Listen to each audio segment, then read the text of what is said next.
Hi, welcome back to my channel. I'm Annika, and today's video is going to be my May TBR or my Asian Readathon TBR. Today's list is a little bit longer than normal because right now I feel like I want a lot of choice when I'm picking out books.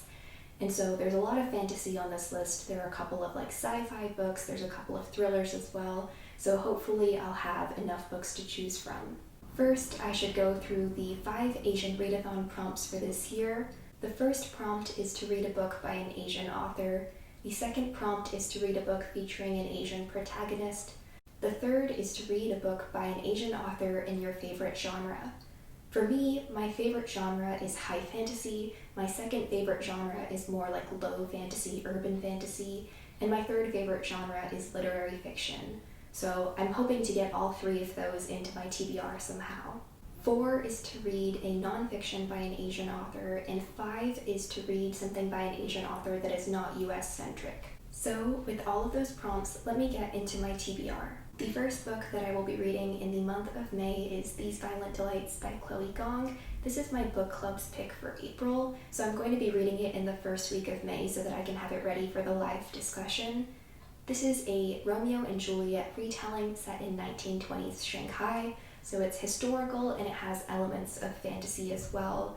I'm really excited for this book. I've heard a lot of great things, seen a lot of 5-star reviews, and Chloe Gong just seems like an awesome author just from her social media. It seems like she's a really cool person. This book will satisfy prompts 1, 2, 3, and 5, and just to break that down, it is by an Asian author, it features an Asian protagonist, it is in my favorite genre, which is fantasy. This is more of that low urban fantasy, so that's my second favorite genre if you would put it like that.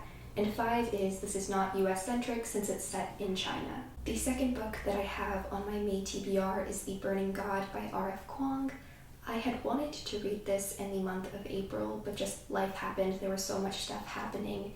And I think a lot of stuff is going to be happening in May as well. I mean, I have AP exams and all of that, so I don't know how I'm going to read half of this TBR, but nevertheless, The Burning God, this is book 3 in the Poppy War series.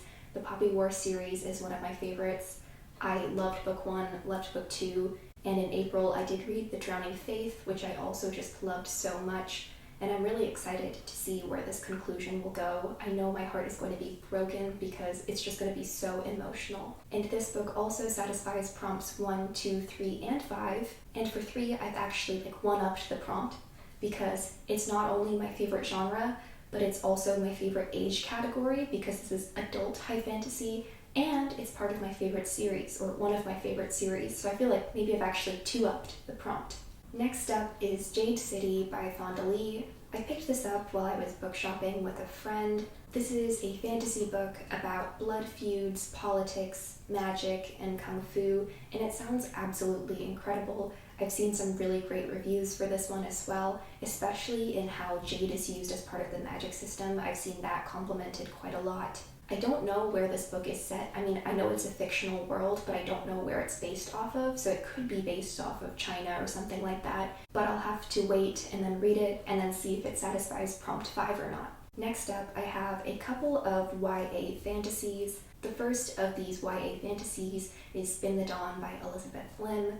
This is pitched as Project Runway meets Mulan. It's one of the series that I wanted to finish in 2021, and so I want to get started. I might even, if I'm inspired, finish this duology in the Asian Readathon, but probably not. I don't tend to read series back to back. We are following a girl whose father has been drafted into this tailoring competition, but she decides to go instead, a la Mulan, and so she is trying to tailor these dresses and clothes from magical sources. So I'm getting Starless Sea vibes, I'm getting Star-Touched Queen vibes, a lot of that whimsy and charm, but I hope it can pair that whimsy and that atmosphere with some good plot and some good characters, because atmosphere alone can't make a book for me. I need plot, I need characters. And this book satisfies prompts 1, 2, and 3. By the way, I will have all of the prompts and all of the information for this year's readathon in my description box below, so if you want to go check that out. Another YA fantasy / dystopian is Sky Hunter by Marie Lu. We are following people on a planet called Mara, and these people are trying to prevent Mara from being conquered by an invading force. So honestly, this premise does not sound like the most interesting to me. If it weren't by an author that I already knew that I liked, I mean, I read Warcross last year and I really, really loved it. If it wasn't like Marie Lu, I don't think I would read this book. Also, the cover really drew me in, so I think it was like the author plus the cover that got me interested in the book. When I was book shopping and I picked up Jade City, I got to see like the hardback for this book and it was absolutely stunning. And so I hope that it's really good. And this book satisfies prompts 1 and 2. I'm classifying it as kind of like a dystopian sci-fi fantasy, and dystopian and sci-fi are not my favorite genres, so I'm not putting it as prompt 3. And continuing down that kind of sci-fi train, the next book is The Ones We Are Meant to Find. This is pitched as We Were Liars meets Black Mirror meets a little bit of Studio Ghibli. I'm not familiar with any of these. I think I know We Were Liars is like a book, and I think I know what the twist is because I spoiled myself for it. And I know what Black Mirror is, I've seen people talking about it, and I do know Studio Ghibli, I know a bit about it, but I'm not very familiar with them. What really drew me into this book was first the cover, but then also the fact that we are following us years in the future. We're looking at global warming, and I thought it would be really interesting to read kind of like a sci-fi dystopian futuristic novel. And this book is in particular about a girl who's trying to find her missing sister. So sisterly bonds, family bonds, stuff I really love in books. And this also satisfies prompts 1 and 2. Moving on, we have our first thriller/mystery, and that is The Forest of Stolen Girls by June Her. This book is about a girl's father who goes missing after he is trying to find 13 missing girls, and now the daughter has to solve the double mystery of the father and the 13 girls. This book satisfies prompts 1 and 2 for me. Next up is my only nonfiction on this list, and that is Minor Feelings by Kathy Park Hong. This is about Kathy's experiences being the daughter of Korean immigrants to the United States. I think it's going to be very relatable. I think I'm going to connect to a lot of the things that she's saying. And I was originally planning on reading a different nonfiction book. That was the Iris Chang, The Rape of Nanking book, because I love the Poppy War so much and I wanted to learn more about the historical event. But I realized that that book might be a little too heavy for me right now, just given that I'd be reading The Burning God and then probably going directly into that, and I didn't think that would be a very good idea. And so I know this book is still going to be heavy, it's still going to have a lot of discussion, but it's not going to be that heavy. And this book satisfies prompts 1, 2, and 4. Moving along, I have another YA fantasy, and this is Empire of Sand by Tasha Suri. This is a Mughal India-inspired fantasy. We are looking at forbidden magic and royals. A lot of these words are like buzzwords for me, like forbidden magic is a buzzword. Royals, I'm sometimes iffy about. It depends on how they use their power. And this book satisfies prompts 1, 2, 3, and 5. Moving along, we have 2 literary fiction books coming up. One is The Henna Artist by Alka Joshi. This is a novel about a girl who becomes a henna artist for some rich people in India, and then in the process of becoming that henna artist, she becomes a confidant for these women who have secrets. We're set in 1950s Jaipur, and I think this is going to be a very interesting story. I've seen some really good reviews from people who are my friends, like in real life, and I've seen great reviews online as well. The other literary fiction I want to read is A Burning by Megha Majumdar. This book is following 3 people who are trying to increase their social status or their status, but all 3 of them are interconnected, so as one rises, the other must fall.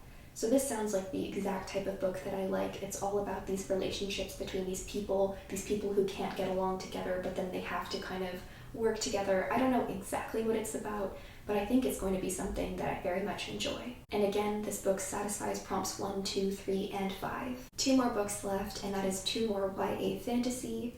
One of them is Forest of Souls by Lori M. Lee. This is about a girl named Saoirse who saves a dying man, and in that process exposes her powers, and then people want to use her powers for their own political gain. I'm thinking a lot of Shadow and Bone, kind of as a comparison here, where in a moment of great trauma, someone discovers their magical powers, and then they're kind of whisked off on this adventure and trying to figure out what their powers mean, but then people want to use them, but then other people are like, this person A wants to use you, I'm not going to use you, but then they end up using them as well.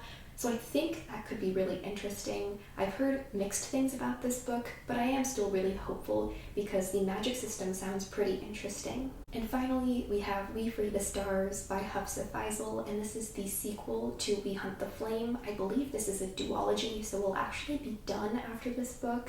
And this is an Arabian-inspired high fantasy centered around a huntress who has to pretend to be a hunter in order to be accepted, and an assassin who is a prince.